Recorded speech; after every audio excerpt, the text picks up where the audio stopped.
Okay, hello, long time no see.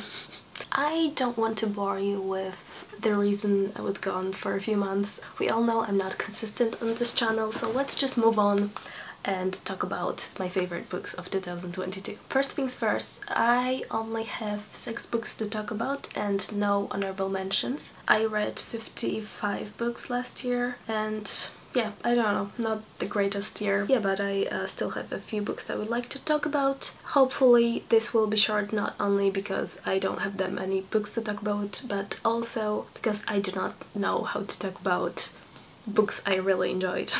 One last disclaimer, so from number 6 to number 3, like in order that I'm going to talk about those books, those 3 books I don't really have a ranking for. I only have a ranking for my top 3. So I do have all those books written like in some kind of order in my notes, but yeah, just so you know, only the top 3 are actually ranked. So let's talk first about the 2 books I don't own. So one of them is Passing by Nella Lasren. So this book is about 2 friends, Irene and Claire, and they used to be childhood friends and they meet again during their adulthood, and they are both black but they both pass as white, but they have very different approaches to their identity, let's say. And yeah, this is set in the 1920s Harlem, and it is surprisingly queer. So yeah, this book is about those 2 women reconnecting, and while both of them pass as white,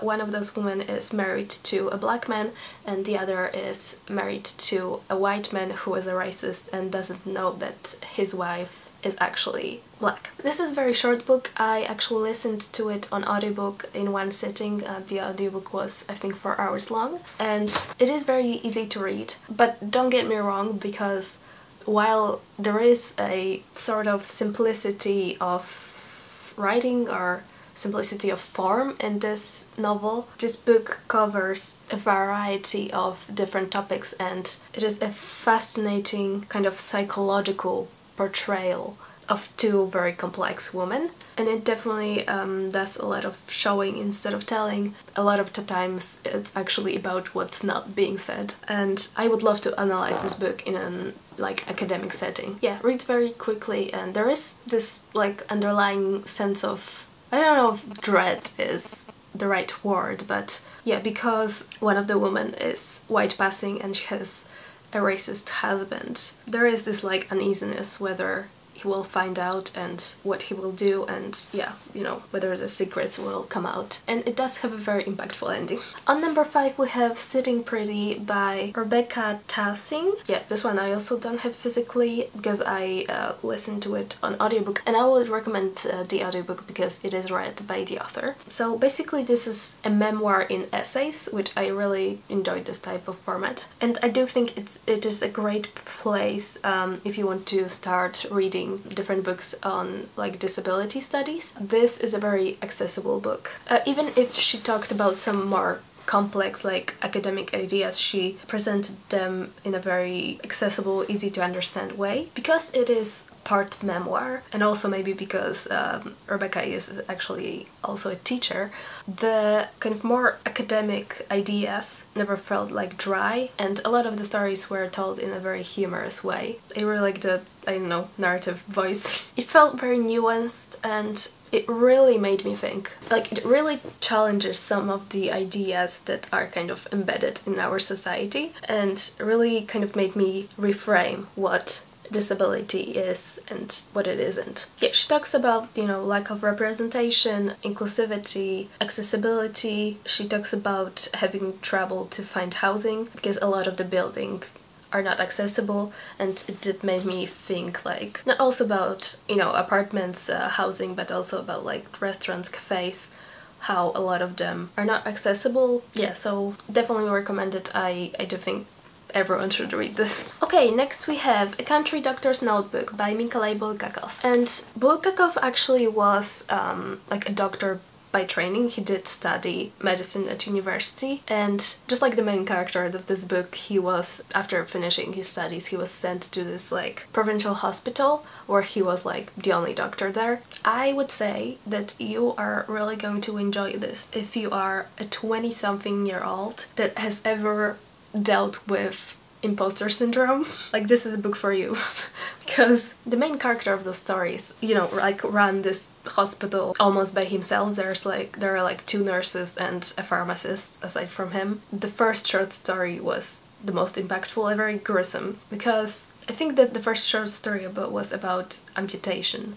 So, you know, he just like gets there and there's a woman that needs an amputation, and, you know, a lot of the stories are like this, like he encounters a case and he's like, I don't know how to deal with this, I have never done this, or maybe like watched this performed once or twice, and like that's not enough to be able to like perform surgery. So basically he tells the nurses, okay, prepare the patient for the operation, and the nurses are like, yes, of course, and he's like, okay, so I'm just going to go for a smoke for a bit, and you like do your thing. And he tries to appear like calm and collected and professional in front of the staff, but because you can read his internal monologue, you know that he's spiraling, that he is so stressed he has no idea what to do. So, you know, he leaves the room, he runs to his study and tries to like read through his textbooks, like what is he supposed to do. He keeps being like, I can't do this, how am I supposed to do this? And then, you know, goes back to the room and he like goes back to his like calm and collected persona. He's just like, okay, let's do this. But like, you know, he's about to pass out. So while this book is kind of anxiety inducing at times, it also is kind of darkly comedic. What is the right word? The last 2 short stories are a little bit more serious and are not written from the perspective of the young doctor. I like them a little bit less, but still really fun. Okay, book number 3 is a book that I am afraid to talk about. I don't know how to talk about this, and I am kind of like, I just kind of want to apologize for liking this book because it is kind of problematic, okay? It is Tender as the Night by F. Scott Fitzgerald. Listen, this is a really difficult book to talk about. I think I will link her channel in the description. I think I saw her review on Goodreads, and she said, this book is one that I have found incredibly difficult to explain to others and myself. I'm just like, I completely agree. I don't fully know why I like this book so much, and I don't know how to like I don't know if I would recommend this book to anyone. Okay, so quickly, what this book is about, even though this book is about nothing and everything, and it's all over the place. This book is really all over the place. But at the beginning, at least, this book is about Rosemary, who is a young actress. I think she's 18. She is like vacationing at the like French Riviera with her mother, and she meets Dick Driver and Nicole Driver, husband and wife, and they're also there with their friends. And this book is problematic on many levels. I mean, first of all, a lot of the characters are based on real people, both Rosemary and obviously Nicole. And Nicole's character was based on Fitzgerald's wife, Zelda. And Rosemary's character is also based on a young girl who was at the time 17, I believe, that Fitzgerald had like an affair with. I don't want to get into why like Fitzgerald as a person was kind of a horrible human being. I will link this video by Anne Carley. I think it was called Did F. Scott Fitzgerald Plagiarize His Wife? It's by Anne Carley. She's like super funny, so this will not only be informative but also hilarious. But yeah, there is, you know, some casual racism, homophobia, misogyny, it's all there. Also, this book structurally makes no sense whatsoever. Okay, but the reason I find hard to criticize this book for its like problematic elements is because it is semi-autobiographical. So I feel like maybe I see this novel more as like a historical text, like almost a memoir. So maybe that's why I can oversee the problems. I don't know. But this is not the only problem this book has. It's very, like, the structure of this book makes no sense. because it's kind of split in two. Yeah, you would know if you read it. But to me, I think that maybe the disjointedness of this novel didn't bother me that much, because what I liked about this book the most was the character study and the writing style, while the plot wasn't that important to me. So yeah, maybe that's why the weird structure wasn't a problem for me. It has definitely unlikable characters, a toxic relationship, yeah, problems with the structure of the book. I'm not gonna lie, it was kind of like watching a train wreck, where you can't look away. Like, I was sometimes reading this book. There was a plot line that was so like shocking and out of nowhere, and then we like never go back to it. It's just like I was reading it and I was just like, oh my god, where is he going to go next? Like, this makes no sense. I don't know. Did I hate read this book? I think more than anything, I found this book fascinating. Yeah, like just like as a historical document a little bit of that time. Like the approach to, without spoiling anything, the approach to mental illness, the approach to queer people at that time. Like, it was just interesting to study that, to me personally. But yeah, this is not going to be a book for everyone, and I struggle to figure out if there's anyone that I would recommend this book to. Yeah, I don't think I really sold you this book. I'm just like, you know what, don't read it. I feel like, yeah, a lot of people say it, like, you won't understand until you've read it. Also, another thing, I actually liked this more than The Great Gatsby. I found this one review saying that they didn't like this book as much as The Great Gatsby because the writing style was different. What did they say? I think I have it here. Oh yeah, in Gatsby I loved Fitzgerald's nocturnal flights of melancholy prose. Here instead, he seems to be in a sort of Hemingway mode, all flat cynicism and brittle dialogue and bitter comments about the opportunistic memory of women. But I don't know, maybe I would like Hemingway because I did like this like cynical, a little bit more straight to the point writing style. I did think The Great Gatsby was a little bit overwritten, so I actually really enjoyed the prose here, probably more than in The Great Gatsby. Okay, so on number 2 we have Eating Animals by Jonathan Safran Foer. So this is the only actually 4.5 star that I have on this list, but after some consideration, I think it kind of hit me a few weeks after I finished this book. I felt like my criticism wasn't really fair, but I will get to it later. So Eating Animals is obviously about the animal industry and kind of traditions of eating meat, and he talks about it from an interesting standpoint because he does talk about how, you know, eating food is kind of a cultural thing, and this book has this kind of journalistic, almost casual approach. So he does include some interviews with various people, like people from family-run farms, factory farms, different activists and slaughterhouse workers, and they all have, you know, different views on the topic. So that was very interesting. But there is a pretty, you know, clear-cut conclusion from Jonathan Safran Foer, you know, on what he thinks, because this is kind of part memoir. So it's not like he wants to stay completely neutral, but the big drawback to this book is that it offers no reflections on the dairy industry. And that was one of my problems. I had two problems. Okay, let's just talk about it. So my first problem was the fact that we were kind of talking about eating meat and not talking about dairy, and kind of opting for being vegetarian, not vegan, which I'm not saying being vegetarian is bad, but the discussion over the years has evolved, let's be honest. And this was written in 2009. Actually, this was published in 2009, but I think... Oh, this is actually signed. When I was in New York, I attended like this festival. Yeah, 2009, but he started writing this in, I think, 2006.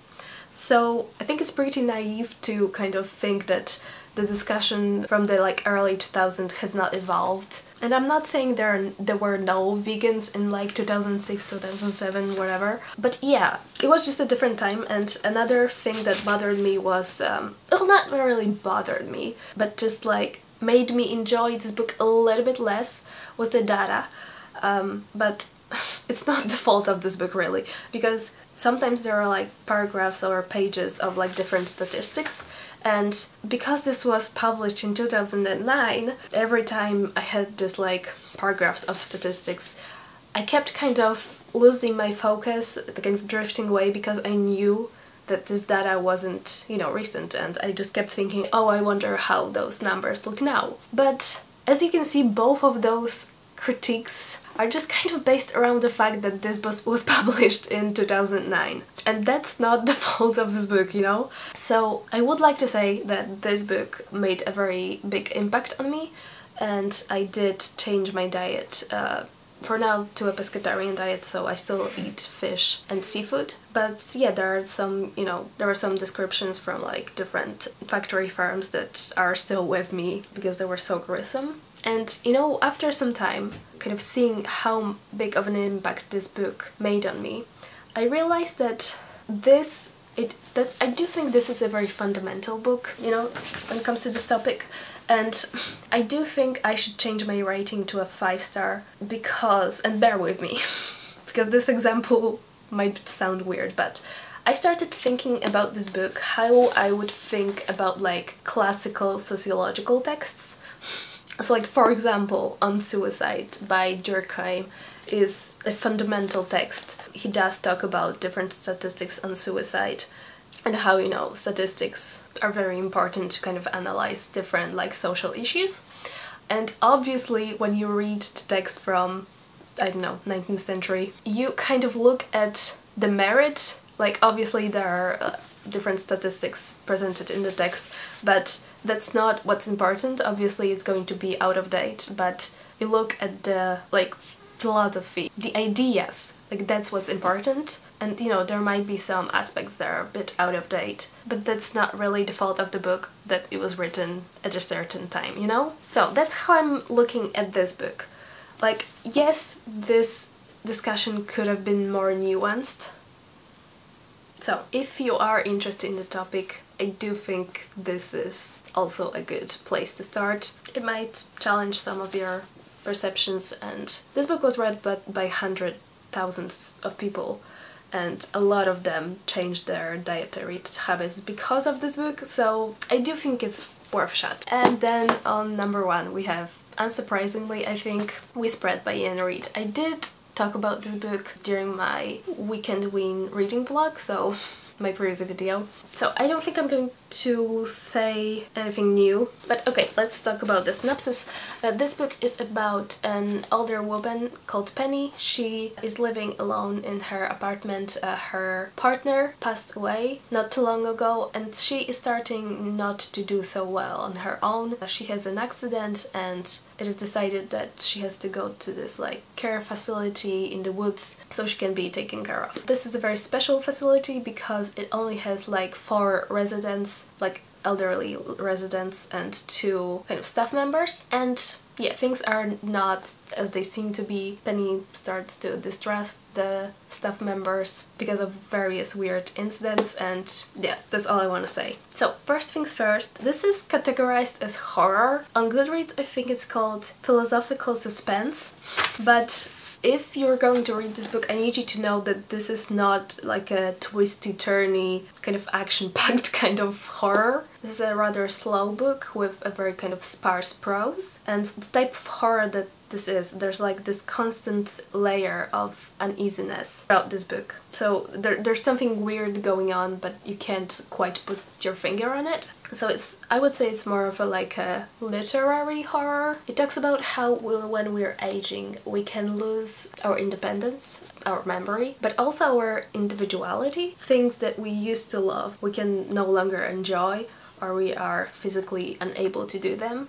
Like we lose our passion for things, and therefore kind of can lose who we are as a person, and that's what's truly scary, isn't it? So I need you to know first of all that this book really will leave you with more questions than answers, and I think you'll only enjoy this book if you are okay with that. So I personally really liked it. It left me with questions because one can kind of come up with their own interpretation. And yeah, the fact that there's that's being left unsaid kind of plays into this like eerie feeling of uncertainty. So in this way it's kind of scary, and this is where the kind of horror lays, I think. And here's what I love. There are like two main kind of interpretations. Like, even though you can interpret like some scenes or what's being said in different ways, there are like two main roads you can take. And here's what's interesting. Both of those interpretations to me make sense. Like, there's enough evidence to support both of those theories, and that's what I think is masterful writing. So yeah, this book also talks about what we leave in the world after we pass away, not only like the physical things but also like the ideas. And yeah, I think it's a very compassionate look at aging. So that's everything. Yeah, I'm not really good at talking about books that I really liked, so I hope I convinced you to read at least one book in this video. Please tell me if you added any books to your TBR. And yeah, I actually do have a next video. I already filmed it. It's like 24-hour readathon. I just have to edit it. But I did want to finally put this video up before January ends. So yeah, I will see you in the near future. Hope you enjoyed this video. Do like and comment, because yeah, I don't know, I had a identity crisis and was like, maybe I should stop filming videos, like no one cares. So I don't know, if you enjoyed this video, it would be nice if you left a comment. I don't know. I feel really awkward saying those things, but yeah. Yeah, hope you enjoyed this video and I'll see you in the next one. Bye!